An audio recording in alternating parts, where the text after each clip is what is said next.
Hello everyone, and this is my new video, and this is a new problem today that we are going to face, and it's just a modification of binary search. So just like every time, we will first understand what the problem is, what the structure of the problem is, what are the key observations, and how do we solve this particular problem. So the first thing that you observe is that this problem is find first and last position of element in a sorted array. So in this problem, what we are given is one target element, one sorted array, and I want to return, and the sorted array will have duplicates. They have said, for example, in this sorted array, 5, 7, 7, 8, 8, and 10. So we do have duplicates here, right? So 5, 7, 7, 8, 8, 10 has duplicates. So what I want to do, if the target value is 8, I want to return the first position of 8 and the last position of 8 in the sorted array. So interesting. So this has to be done in order of log n. So whenever you read that there is an order of log n, one thing is very clear, and if it is search, you have to do a binary search. Now the question becomes, if you are doing a binary search, okay, my normal binary search over here, whenever I find an element, I will return the index of that particular element, or I will say that this particular element is found, right? But this problem, now, for example, in this example, if I do a normal binary search, 5, the midpoint would be 0 plus 5 by 2, it's 2. The midpoint would be 7. It is lesser than the target. So start will become midpoint plus 1, and this would be the new search space. So 3 plus 5 divided by 2 would be a 4.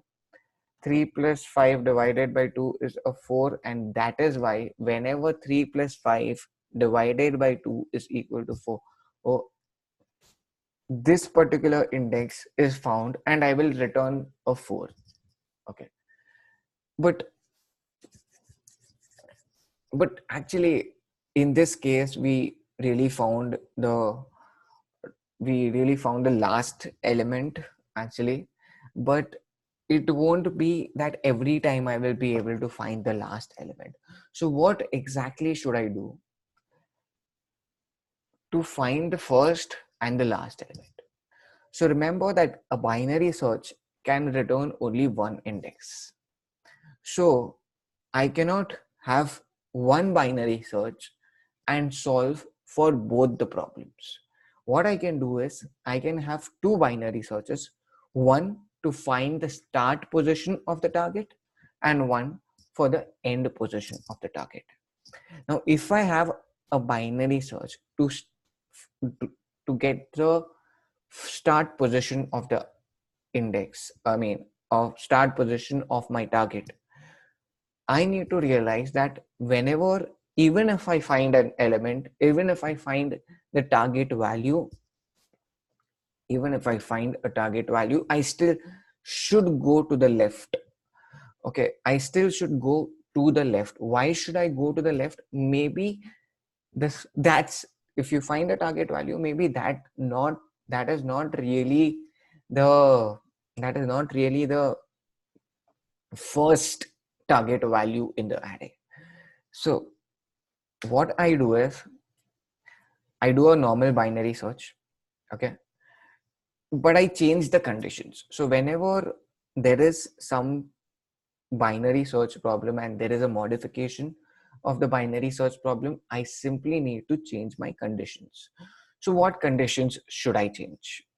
Let's have a look at that. So generally what we do is, if at any particular point, if at any particular point, if let's say I am going to the left, so whenever When do I go to the left? When this value is greater than my target.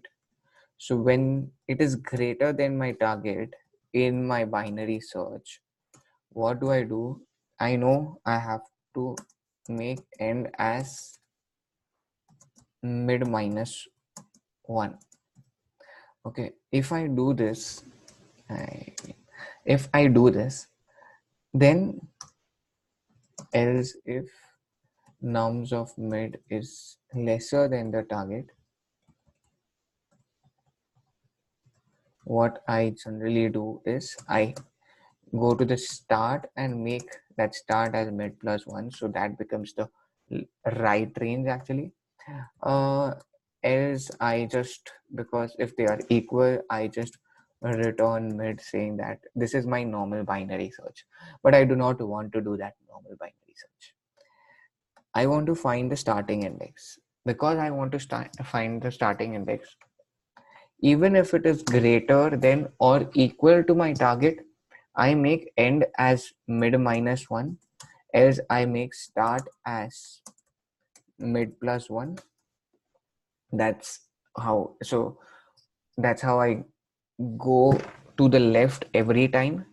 And because I want to store a particular index, if the number is equal to my target, I need to store that into some variable index. And yes, so whenever, so that's how I will solve it, right? So let's walk through an example. Now walking through an example will just make things a little more clear. Okay, now let's take an example like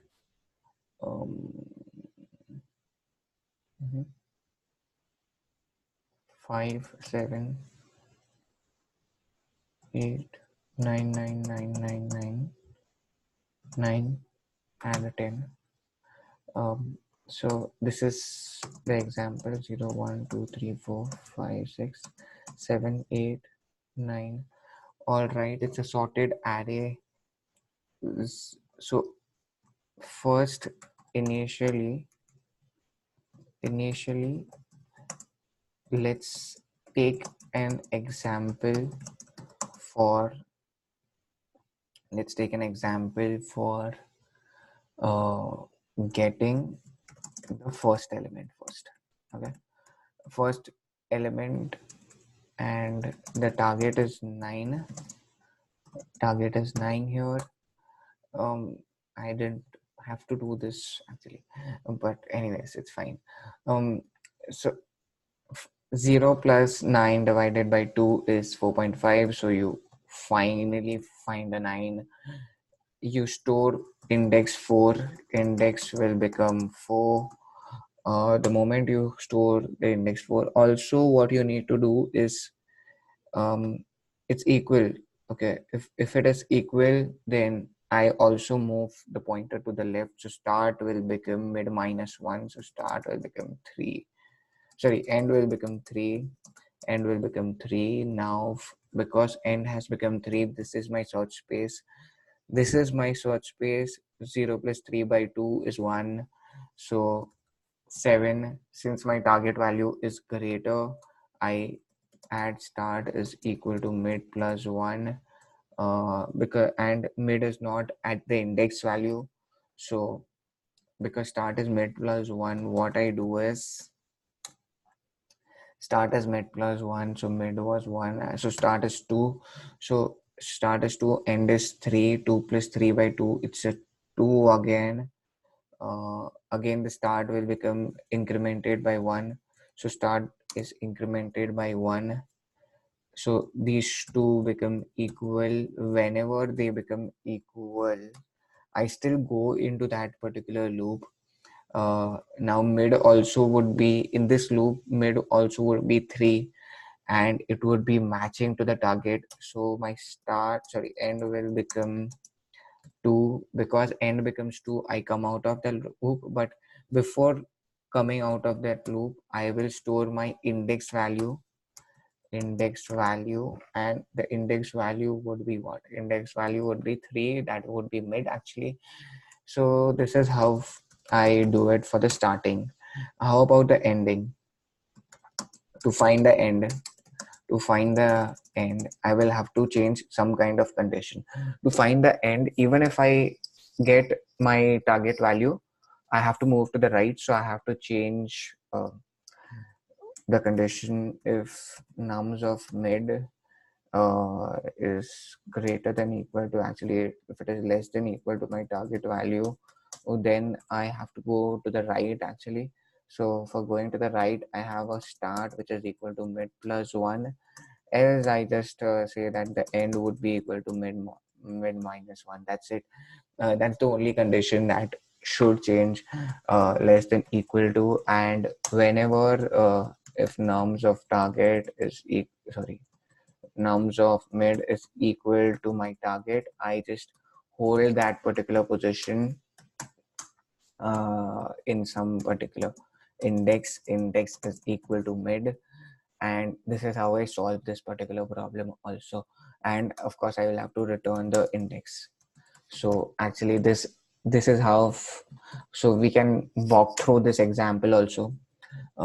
0 9, I come at a 4. Whenever I come at a 4, I see it's equal to my target. I store it in some particular index. So 4 is stored in the index. I'll just keep storing the index and keep showing you what the index is at what particular point of time. So whenever I am equal to the index, what I do is I need to decrease the search space to this now. 9999, because they are equal. 999.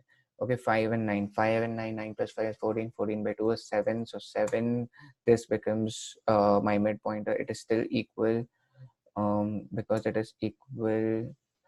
7 is also stored here. 7 is also stored here. Start becomes mid plus 1. So 9, start becomes mid plus 1. So start will become 8 actually. Now this becomes my search space. 8 plus 9 by 2 is again 8. So because it's equal, start is because it's equal, I store that value. Start is incremented by 1, and start and end, both of them become equal. So at this point, end becomes the mid becomes equal to my 9, and end will become, because it is not in the condition, end will become start mid minus 1. So end will become 8, start remains 9. So you come out of the while loop, the index stored is 8, and 8 is coming at the output for that. So that's how I have walked through this. Looking at the code, I'll just explain what the code is now. So what I do in this particular function is I just make a result vector. This is my result vector, and I push back the first element. Okay, the first element. So this is a binary search function that gets me the first index. This is a binary search function that gets me the last index of the target value. The first index of the target value, how do I find the first index of the target value? It's simple. I keep moving into the left. I know I have to keep moving to the left. So first index, I just place these two number. Yeah, that's fine. Index is equal to -1 initially, because if I do not update the index at any particular point of time, then and if I do not find the element, then it has to return a -1. Start is equal to 0, nums, and just a normal binary search, start and end. Mid is going to be start plus n minus start by 2, just to avoid the integer overflow. It just gives you brownie points in an interview. But anyways, moving forward, now this is the important condition over here. So now if I know that I have to decrement the search space, even if the value is equal, I have to decrement the search space by 1 on this side. So the search space should come to the left always, even if the target value is equal to the mid value. So if the mid value and target value are equal, or if the mid value is greater than the target value, you have to do this and decrement the search space to the left, as you who make start is equal to mid plus 1. And if the mid value happens to be equal to the target, also you store that particular index and keep looping through in this fashion, and you will finally find index to be, and you return the index over here. Index will finally be, after the loop ends, index will finally be the first element of the target value, or it would be -1 if it is not found. Similarly, what's the condition that's important in the find last function? In the find last function, I know that I have to, even if I find the value, I have to, decrement the search space to the right always. So when do I decrement it? If the mid value is lesser than my target value, so target value is somewhere to the right, or I decrement it if they are equal. So if they are equal, then start becomes mid plus 1, or if my mid value is greater, then also it becomes this way. So that's how I've solved it. And this mid -1 is uh, and this is the index that I'm storing, just like in the previous function. So this returns the index over here, and the result will have these two values, and I will return that particular vector. So that's how I solve this problem. So it's important to understand what the logic and structure is. It's the only important condition. So whenever you have a binary search, whenever you want to do a binary search, a modified binary search, all you need to do is same pointers, but the conditions should change at some point. So we changed the condition only because the problem demanded, even if you have a duplicate, you keep searching. Even if you have a duplicate, you keep searching.